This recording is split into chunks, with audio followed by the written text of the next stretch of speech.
Having done a challenge where I was forced to land while only looking at the instruments, I think it's time for another one. In this challenge, I'll try to land a plane as usual.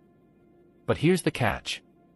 Instead of using the control mechanisms that I would use normally, elevators and ailerons, I have to use only the rudder and horizontal stabilizer trim.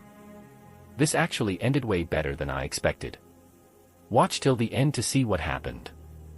Just a disclaimer, as far as possible, I have avoided making elevator and aileron inputs. However, accidentally or unconsciously, I am sure to have made a few here and there.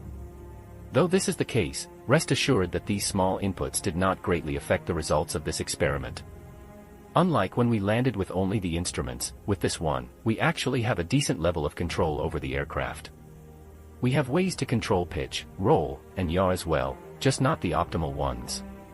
To control pitch, we use the horizontal stabilizer trim. This is the mini wing at the back that rotates to give the aircraft a natural nose-up or nose-down tendency. These are not great for controlling the aircraft in a stage of flight like this because they are slow to respond. However, they'll have to do. We don't really actually need a significant amount of yaw that is provided by the rudder since there's no crosswind, but the rudder still will come in useful since it is the only thing that can give us roll. Let me explain. The primary effect of rudder deflection is a yaw. With a yaw, one wing moves faster than the other and has a temporary greater airspeed, thus it produces more lift momentarily. This will cause a roll in the same direction as the yaw. As we're coming closer here, you can see clearly the difficulties in controlling a plane like this. Since the trim takes a long time to show its effects, we have no real reliable way to keep the correct glide path, and you can see that I'm rising above it and descending below it intermittently. We do swerve left and right of the extended center line, but we keep heading in the right general direction. And since I have outside visual references this time, I can actually visually keep track of where the runway is, which helps a lot. Maybe one day we should combine the two, using only rudder, trim and the throttles to land the plane while only looking at the instruments. I'm sure that would end in utter disaster.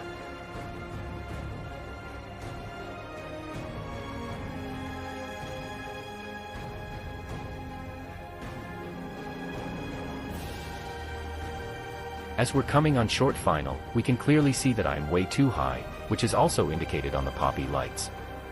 They are showing all white, which is a clear indication that we are way too high. So, I push a lot of nose-down trim.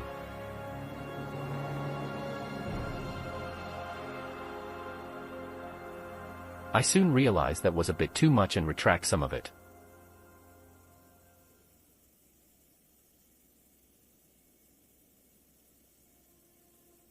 When we were just about to touch down quite smoothly, I completely screwed this up and gave a final flare that was way too hard. We started climbing away again just inches off the ground.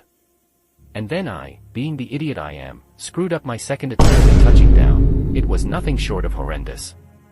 We touched down in the literal last third of the runway, which should have resulted in an immediate go-around, but who cares, it's a sim. Get out!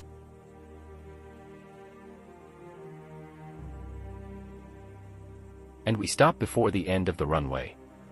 We landed on the runway, and the plane is intact, I mean, probably. Some of the passengers might not be happy, but at least now we know. Thanks for making it all the way to the end of the video.